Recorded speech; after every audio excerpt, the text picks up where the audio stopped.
Gib ihm ich verfresse meine Klimabilanz. Da sehe ich dich.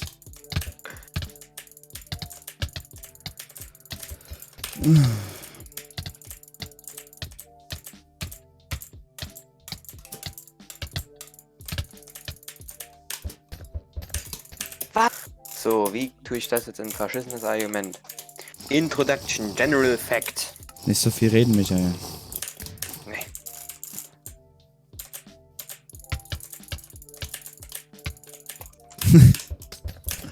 Ja, da kein Bock mehr, Digga.